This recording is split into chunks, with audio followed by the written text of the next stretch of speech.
अकबर अपने राज्य के दौरे पर थे। जंगल के पास पहुंचते ही उन्हें अजीब सी आवाजें सुनाई दी। आवाजें जंगल से आ रही थी और लग रहा था कि कोई बहस कर रहा है। अकबर जिज्ञासा से भर गए। उन्होंने बीरबल के साथ जंगल की तरफ जाने का फैसला किया। जंगल के अंदर पहुंचकर उन्होंने देखा कि एक शेर, एक हिरण और एक बंदर आपस में बहस कर रहे हैं। उनके सामने एक बूढ़ा हाथी बैठा हुआ था जो उनकी बातें सुन रहा था। अकबर को यह नजारा बहुत अजीब लगा। उन्होंने धीरे से आगे बढ़कर पूछा, यह क्या हो रहा है? शेर ने आगे बढ़कर कहा, हुजूर, हमारी अदालत चल रही है। यह हिरण जंगल के सारे फल खा लेता है, जिससे हमें भोजन नहीं मिल पाता। हिरण ने जवाब दिया, मैं पेड़ों के फल खाता हूँ, इसमें क्या गलत है? आप शेर हो, आप शिकार कर सकते हैं। बंदर बीच में कूद पड़ा और बोला, दोनों ही गलत कह रहे हैं। जंगल सिर्फ तुम्हारा नहीं है, यह सबका है। हमें आपस में मिलकर रहना चाहिए। अब बूढ़े हाथी ने बात शुरू की। उन्होंने कहा, हुजूर, आप एक समझदार राजा हैं। आप ही फैसला करें कि कौन सही कह रहा है। अकबर ने सोचा और फिर कहा, तुम तीनों ही गलत नहीं हो, लेकिन सही भी नहीं हो। जंगल में हर किसी को अपना भोजन मिलना चाहिए। तुम शेर हो, तुम्हें शिकार करना चाहिए। हिरण को पेड़ों के कुछ फल खा सकते हैं, लेकिन जंगल के पेड़ों को भी काटना नहीं चाहिए। पेड़ ही हैं जो हमें स्वच्छ हवा देते हैं। अकबर ने आगे कहा, तुम बंदर ने सबसे सही बात कही। जंगल सबका है। तुम तीनों को मिलकर रहना चाहिए और जंगल की रक्षा करनी चाहिए। शेर, हिरण और बंदर अकबर की बात मान गए। उन्होंने आपस में मिलकर रहने का वादा किया। अकबर खुश हो गए कि वह जानवरों के बीच झगड़ा खत्म करवा पाए। इस कहानी से पता चलता है कि प्रकृति और पर्यावरण का संतुलन बनाना बहुत जरूरी है। हमें पेड़ों को नहीं काटना चाहिए और जानवरों का शिकार भी कम करना चाहिए। प्रकृति के साथ सद्भाव से रहना सीखना चाहिए। अकबर को पहेलियां सुलझाने का बहुत शौक था। एक दिन उन्हें एक बहुत पुरानी किताब मिली जो चाणक्य की लिखी हुई थी। उस किताब में एक पहेली लिखी हुई थी जिसे कोई सुलझा नहीं पाया था। पहेली कुछ इस तरह थी, मैं हूँ वह जिसके पास आवाज नहीं, लेकिन सब कुछ बताता हूँ। मैं हूँ वह जिसके पास आंखें नहीं, लेकिन सब कुछ दिखाता हूँ।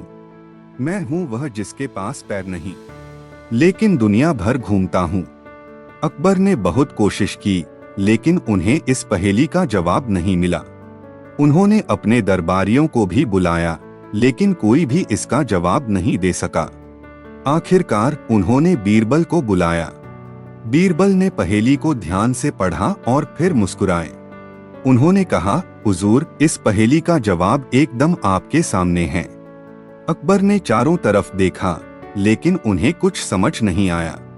उन्होंने बीरबल से जवाब बताने के लिए कहा।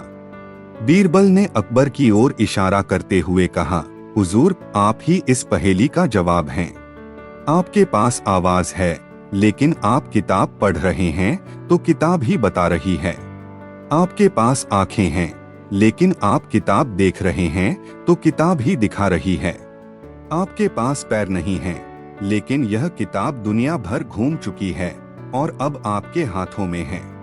अकबर बीरबल के जवाब से दंग रह गए। उन्होंने कहा, बीरबल, तुम वाकई बहुत होशियार हो। तुमने इस कठिन पहेली का जवाब इतनी आसानी से दे दिया। इस कहानी से पता चलता है कि समस्याओं को सुलझाने के लिए कई बार हमें सिर्फ थोड़ा अलग नजरिया अपनाने की जरूरत होती है। तर्क और रचनात्मक सोच से ही हम किसी भी मुश्किल का हल निकाल सकते हैं। गर्मी की एक दोपहर अकबर अपने बगीचे में टहल रहे थे। उन्हें बहुत गर्मी लग रही थी। उन्होंने दूर खड़े एक किसान को देखा जो अपने सिर पर एक तरबूज लिए हुए आ रहा था। अकबर को तरबूज देखकर बहुत खुशी हुई। उन्होंने किसान को बुलाया और उससे तरबूज मांगा। किसान खुशी खुशी से तरबूज लेकर अकबर के पास आया। अकबर ने तरबूज लिया और उसे तोड़ने के लिए चाकू मांगा। लेकिन उनके पास चाकू नहीं था। उन्होंने बीरबल को चाकू लाने के लिए कहा। बीरबल थोड़ी देर में लौटे, उनके हाथ खाली थे। अकबर ने पूछा, बीरबल, चाकू कहाँ है? बीरबल मुस्कुराए और बोले, हुजूर, थोड़ा धैर्य रखिए, मैंने एक बेहतर चीज का इंतजाम किया है। कुछ देर बाद बीरबल एक छोटे लड़के को लेकर आए। लड़के के हाथ में एक पत्थर था। अकबर हैरान हो गए। उन्होंने पूछा, बीरबल, यह क्या है? बीरबल ने लड़के को तरबूज फोड़ने के लिए कहा। लड़के ने पत्थर से तरबूज पर हल्का सा वार किया और तरबूज आसानी से फूट गया।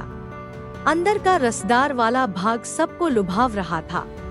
अकबर ने तरबूज का टुकड़ा खाया। वह इतना मीठा और ठंडा था कि उन्हें बहुत अच्छा लगा। उन्होंने किसान और लड़के को भी तरबूज खाने के लिए दिया। बाद में अकबर ने बीरबल से पूछा, बीरबल, तुमने चाकू की जगह पत्थर क्यों मंगवाया? बीरबल ने जवाब दिया, हुजूर, चाकू से तरबूज काटने में मजा नहीं आता, पत्थर से फोड़ने का मजा ही कुछ और है। इस तरह से हम इस साधारण से फल का असली आनंद ले सकते हैं। अकबर बीरबल की बात समझ गए। उन्होंने कहा, बीरबल, तुम सही कहते हो। कभी कभी साधारण चीजों में ही बहुत खुशी छिपी होती है। हमें उन छोटी छोटी चीजों को भी पसंद करना चाहिए। इस कहानी से पता चलता है कि हमें जीवन में मिलने वाली छोटी छोटी खुशियों को भी सराहना करना चाहिए। जरूरी नहीं कि खुशी हमेशा महंगी चीजों से ही मिले। अपने आसपास की चीजों का मजा लेना और उनको पसंद करना सीखना चाहिए। अकबर के महल में एक रात चोरी हो गई। चोर महल के खजाने से हीरे का एक अनमोल हार चुरा ले गया। सुबह जब चोरी का पता चला तो पूरे महल में हड़कंप मच गया। अकबर गुस्से से भर गए। उन्होंने बीरबल को बुलाया और आदेश दिया कि चोर को पकड़ा जाए। बीरबल ने पूछताछ शुरू की। उन्होंने सबसे पहले महल के पहरेदारों से पूछा कि रात में कुछ असामान्य हुआ था या नहीं। पहरेदारों ने बताया कि रात में उन्होंने किसी को भी महल में घुसते नहीं देखा। अब दरबार में मौजूद सभी लोग हैरान थे। चोर महल में घुसा कैसे बिना पहरेदारों की नजर में आए? बीरबल ने महल के मुख्य द्वार का निरीक्षण किया। उन्होंने देखा कि दरवाजे पर ताला लगा हुआ था और उसे तोड़ा नहीं गया था। फिर उन्होंने जमीन पर गौर से देखा। उन्हें दरवाजे के पास कीचड़ में कुछ असामान्य निशान दिखाई दिए। वह निशान किसी इंसान के पैरों के नहीं थे, बल्कि बंदर के पैरों के लग रहे थे। बीरबल को एक शक हुआ। उन्होंने पूछा कि क्या हाल ही में महल में कोई बंदर आया था? एक दरबारी ने बताया कि हाँ, कुछ दिन पहले एक बंदर वाला महल के बाहर आया था और उसने बंदरों के कुछ खेल दिखाए थे। उसने यह भी बताया कि बंदर बहुत ही चालाक था और आसानी से चीजें चुरा सकता था। अकबर को बीरबल की बात समझ में आ गई। उन्होंने उस दरबारी को आदेश दिया कि बंदर वाले को वापस बुलाया जाए। जब बंदर वाला आया तो बीरबल ने उससे पूछा कि उसके बंदरों में से कोई चोरी करने की कला जानता है या नहीं। बंदर वाला घबरा गया और उसने सच बता दिया। उसका एक बंदर बहुत ही चालाक था और चोरी करने में माहिर था। उसने बंदर को आदेश दिया था कि वह महल से हीरे का हार चुरा ले। बंदर वाला यह मानते हुए पकड़ा गया कि उसने चोरी की साजिश रची थी। हीरे का हार भी उसके पास से बरामद कर लिया गया। अकबर बीरबल की सूझबूझ से खुश हुए और उन्होंने चोर को सजा दी। इस कहानी से पता चलता है कि कभी कभी अपराधियों को पकड़ने के लिए अलग तरह से सोचने की जरूरत होती है। छोटी छोटी चीजें भी बड़े राज खोल सकती हैं। हमें अपने आसपास हो रही चीजों को ध्यान से देखना चाहिए और उनका विश्लेषण करना चाहिए। एक बार अकबर को पूरे राज्य में ईमानदारी को बढ़ावा देने का विचार आया। उन्होंने अपने दरबारियों से पूछा कि ईमानदारी का पाठ कैसे पढ़ाया जाए। बीरबल ने आगे बढ़कर कहा, हुजूर, मैं एक उपाय सुझाता हूँ। आप पूरे राज्य में घोषणा करवा दें कि जो भी सबसे ईमानदार व्यापारी होगा उसे आप इनाम देंगे। अकबर को यह विचार पसंद आया। उन्होंने पूरे राज्य में घोषणा करवा दी। कुछ दिनों बाद कई व्यापारी दरबार में उपस्थित हुए।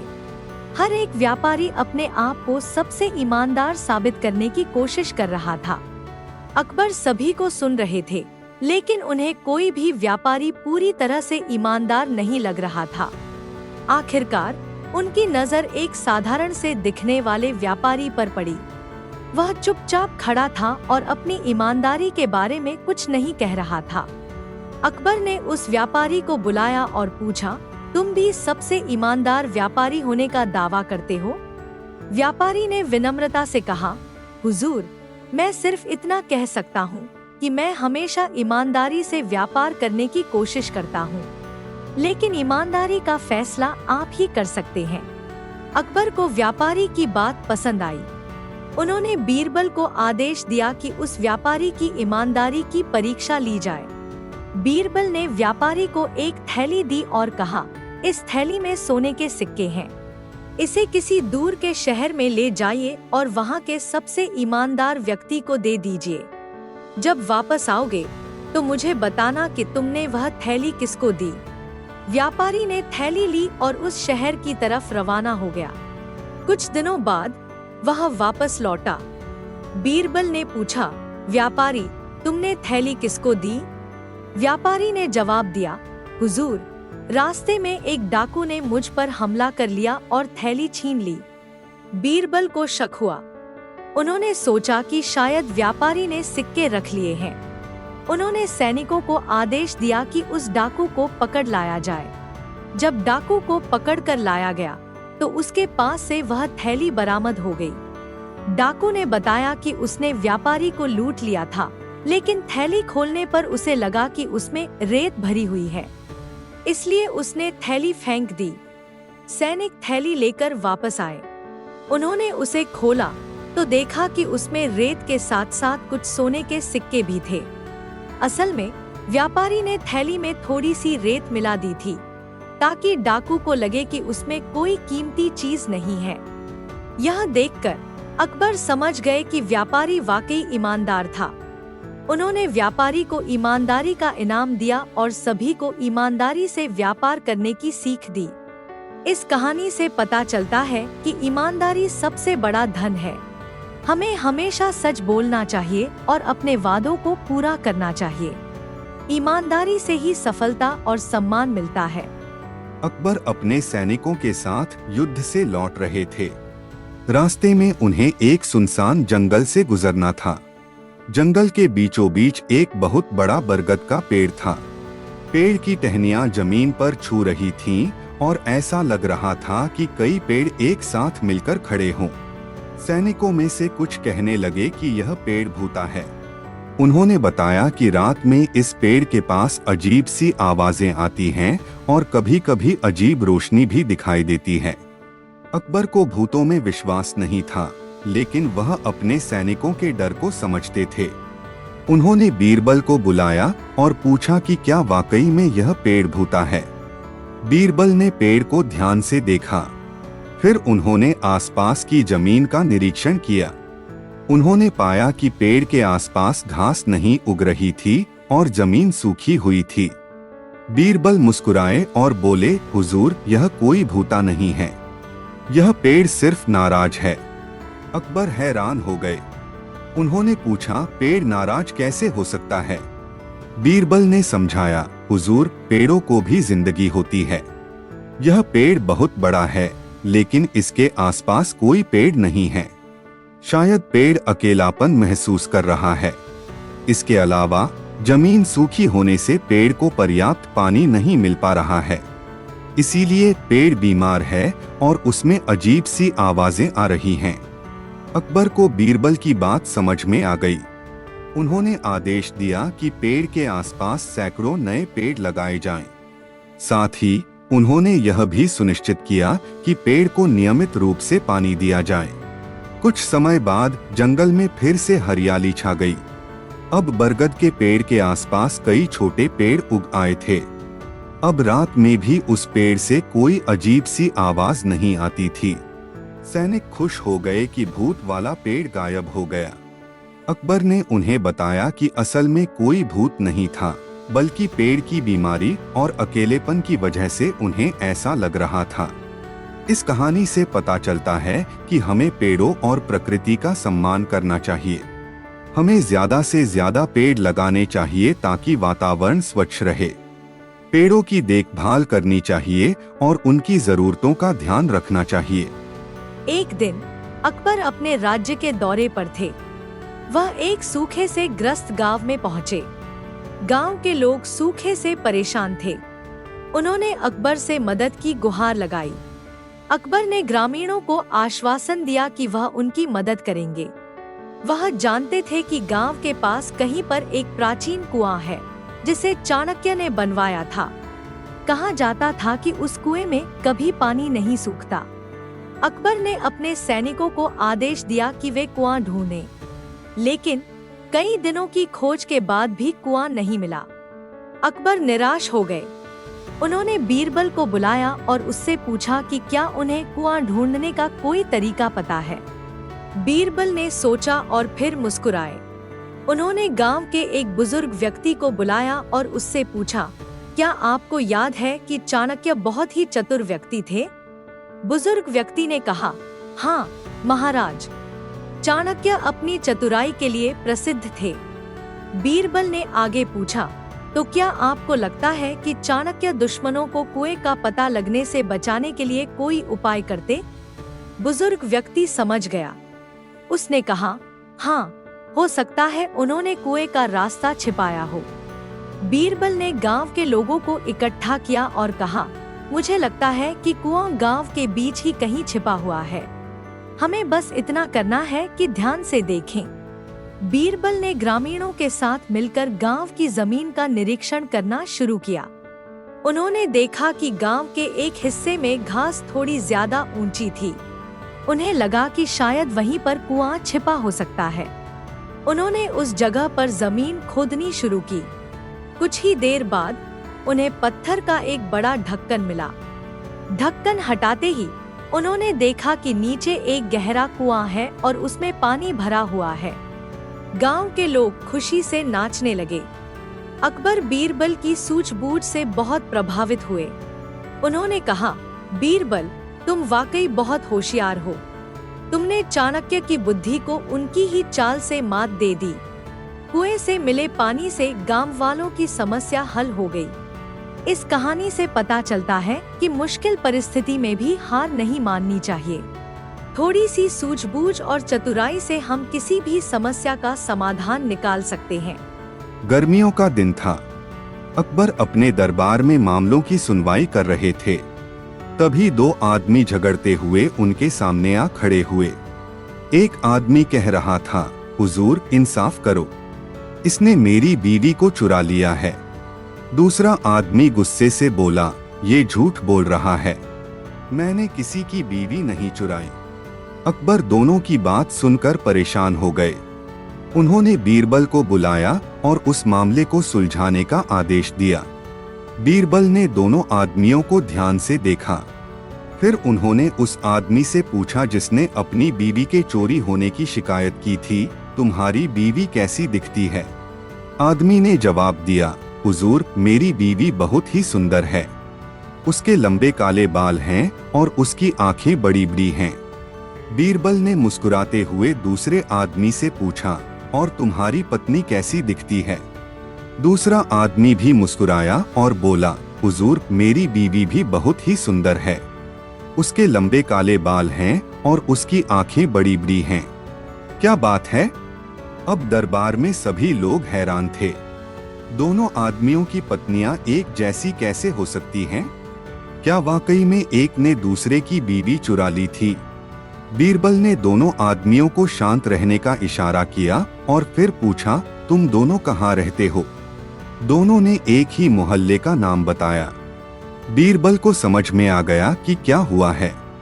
उन्होंने दोनों आदमियों को समझाया कि उन्होंने गलतफहमी कर ली है। दरअसल दोनों आदमियों की पत्नियां आपस में मिली थीं और उन्होंने एक दूसरे के कपड़े उधार लिए थे। इसलिए जब दूर से देखा तो दोनों आदमियों को लगा कि किसी ने उनकी बीवी को चुरा लिया है। दोनों आदमी अपनी अपनी गलती मान गए और माफी मांगने लगे। अकबर बीरबल की सूझबूझ से खुश हुए। उन्होंने दोनों आदमियों को हिदायत दी कि भविष्य में बिना बात समझे झगड़ा न करें। इस कहानी से पता चलता है कि किसी भी नतीजे पर पहुंचने से पहले हमें पूरी जानकारी लेनी चाहिए। गलतफहमी की वजह से अनावश्यक परेशानी खड़ी हो सकती है, इसलिए किसी पर भी जल्दबाजी में आरोप नहीं लगाना चाहिए और बातचीत करके समस्याओं का समाधान निकालना चाहिए।